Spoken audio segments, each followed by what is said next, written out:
کہ اسلام میں فرقے بنانا حرام ہے.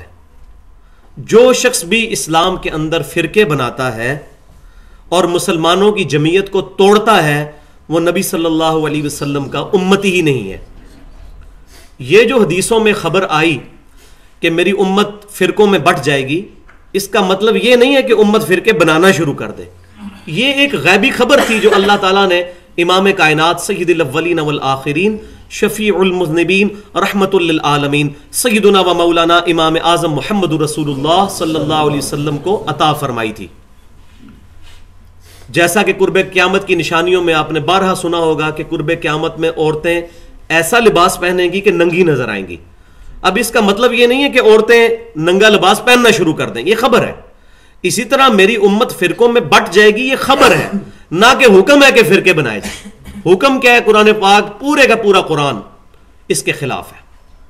صرف سورۃ الانعام کی آیت نمبر 159 جو ہے، بسم اللہ الرحمن الرحیم، ان الذین فرقوا دینہم وکانوا شیعا لست منہم فی شیء.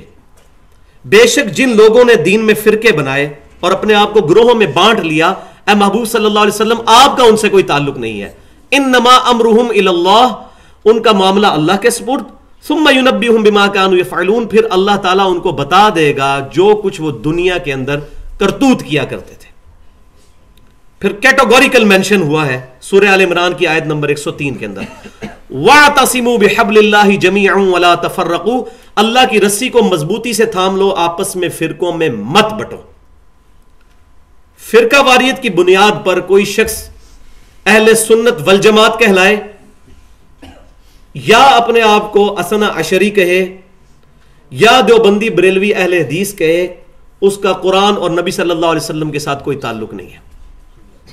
ہاں، فکر کے طور پر اگر کوئی چیز بیان کرتا ہے کہ ہم اہل سنت کی فکر پہ ہیں، یہ علیحدہ بات ہے، یہ بالکل ڈیفرنٹ چیز ہے. لیکن یہ بھی اوائڈ کی جائے. کیوں؟ سورۃ الحج پڑھ لیں، آخری رکوع ہے، بسم اللہ الرحمن الرحیم، هو سماکم المسلمین من قبل وفی ھذا.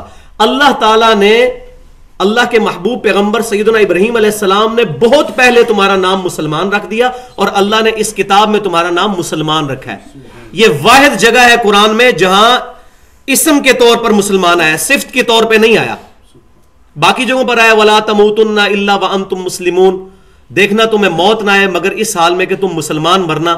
تو وہ کہتے ہیں نہیں جی ادھر مسلم کا مطلب ہے فرمانبردار بننا، لیکن یہاں لفظ آیا ہوا سماکم المسلمین، اللہ نے تمہارا نام ہی مسلم رکھا ہے، مسلمان.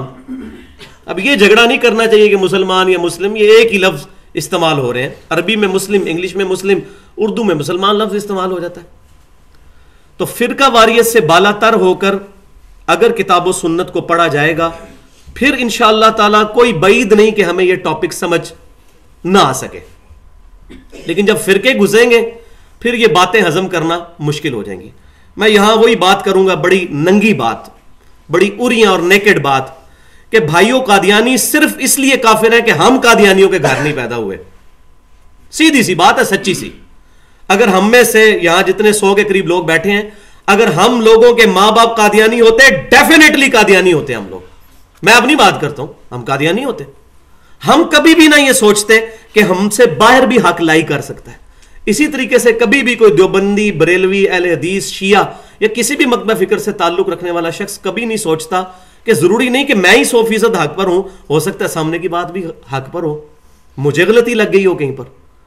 لیکن یہ ساری چیزیں اسی کو سمجھ آئیں گی جو نبی صلی اللہ علیہ وسلم کا دامن کرم تھامے گا. ان الذین فرقوا دینہم وکانوا شیعا لست منہم فی شیء.